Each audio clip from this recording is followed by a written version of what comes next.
The Holy Gospel according to Matthew. Glory to you, O Lord. Jesus said to the disciples, "For it is as if a man going on a journey summoned his slaves and entrusted his property to them. To one he gave 5 talents, to another 2, to another 1, to each according to their ability. Then he went away. The one who had received the 5 talents went off at once and traded with them and made 5 more talents. In the same way, the one who had the 2 talents made 2 more talents. But the one who had received the 1 talent went off and dug a hole in the ground and hid his master's money. After a long time, the master of those slaves came and settled accounts with them. Then the one who had received the 5 talents came forward, bringing 5 more talents, saying, 'Master, you handed over to me 5 talents, and see, I have made 5 more talents.' His master said to him, 'Well done, good and trustworthy slave. You have been trustworthy in a few things. I will put you in charge of many things. Enter into the joy of your master.' And the one with the 2 talents also came forward, saying, 'Master, you handed over to me 2 talents. See, I have made 2 more talents.' His master said to him, 'Well done, good and trustworthy slave. You have been trustworthy in a few things. I will put you in charge of many things. Enter into the joy of your master.'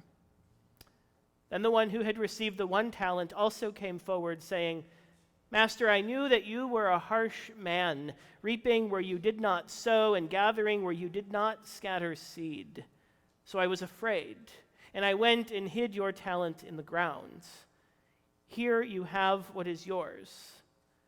But his master replied, 'You wicked and lazy slave. You knew, did you, that I reap where I did not sow and gather where I did not scatter?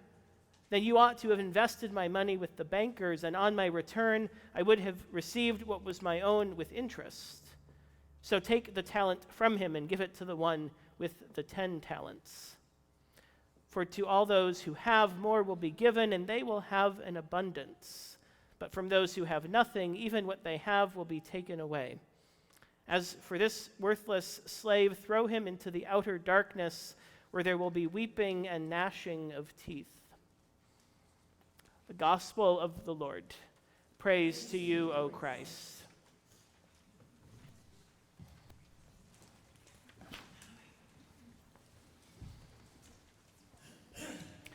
There's no doubt that this parable, like the one before it, is challenging. In the first place, we're confronted with the language of slavery, which, while different from the history of slavery in this country, is still problematic. And the slave who actually safeguards his master's money out of fear is harshly reprimanded and punished anyway, and called wicked, lazy, and worthless. Meanwhile, in the parable that immediately precedes this one, that we heard last week, we encountered a group of bridesmaids, half wise and half foolish, and the first half, despite their wisdom, are characterized by an incredible lack of generosity, refusing to share their oil with their fellow bridesmaids, who in turn have the door abruptly slammed in their faces when they return from buying more oil for themselves. Taken together, these parables are challenging and deeply problematic.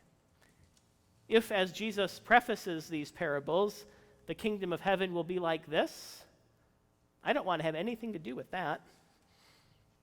The God I know and preach doesn't slam the door in someone's face or have them thrown into the outer darkness. The God that I know and preach welcomes all and sits with tax collectors and sinners and shares a meal with them and goes to the places where respectable people dare not go. The God I know and preach takes risks for the sake of love so that all might experience the promise of divine joy. So what to make of this challenging and problematic parable? First things first, the master in this parable is not God.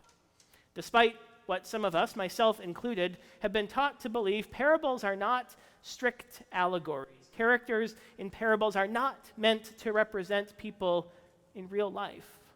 That's not the point. Instead, parables are like what one commentary calls little gymnasiums for thinking.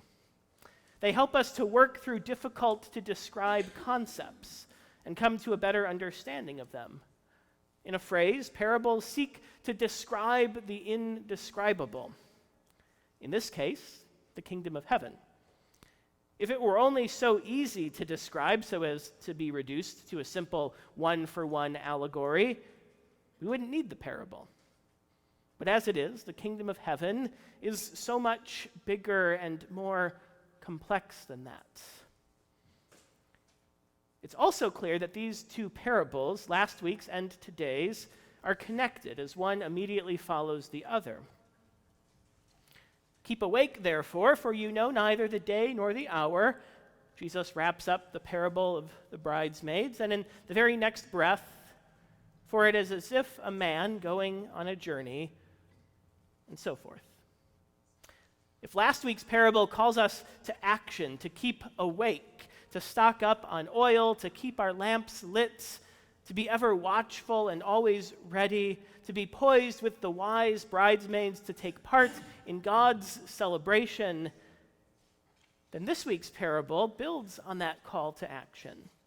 This is no time to sit around helplessly or wait passively. A celebration is coming. Get ready.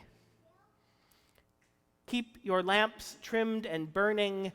Be mindful and ready to celebrate. And while you wait, be daring and courageous. Invest what you have been given. Use your imagination. Take some risks for the sake of mission, for the sake of love, for the sake of joy. There's a stewardship sermon in there somewhere.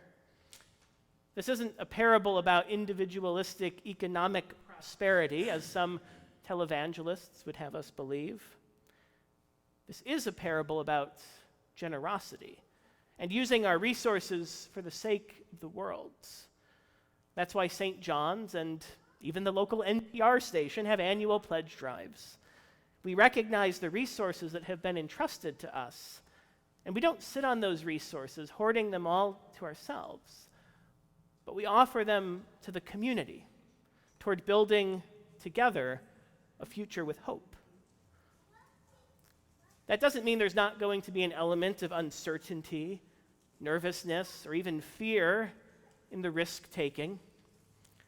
Surely Jesus too knew where his risk-taking for the sake of sharing the good news of the kingdom of heaven would lead him.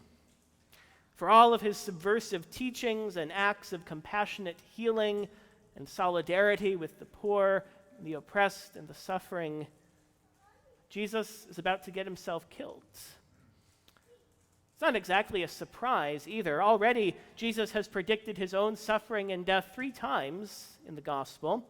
And by the time these last 3 parables conclude, Jesus will be arrested in the very next chapter. But that doesn't stop him. The message of the good news of the kingdom of heaven is far too important to go untold. For Jesus, no risk is too great. Jesus himself is daring and courageous and takes risks for the sake of love so that all might experience the promise of divine joy. And so he tells this parable, a way of describing the indescribable joy of the kingdom of heaven and the incomprehensible, daring risks that he calls his disciples to take, as he himself has modeled, so that all might experience that joy, even as he's about to leave them. Just as important, this parable also reminds us that discipleship, being a follower of Jesus, does not imply perfection, but a work in progress. The extreme example of the third servant is not so much meant to scare us with fear of retribution. That misses the point entirely. But it acknowledges the fear and the other emotions that come along with being a disciple and taking risks. And this parable invites us to recalibrate our focus, to pay attention to the first two servants and their daring and fruitful investments, to anticipate the joy of the celebration that is coming, and to actively do everything we can to make sure no one misses out. In these Advent days of waiting, watching, and hoping, God calls us to action, to be mindful, keep your lamps trimmed and burning, for none of us knows the day or hour when we might encounter Christ among us, here and now. And to be daring, to be bold, to be imaginative, even risky, in sharing the love made known to us, and inviting all to take part in the celebration that is to come.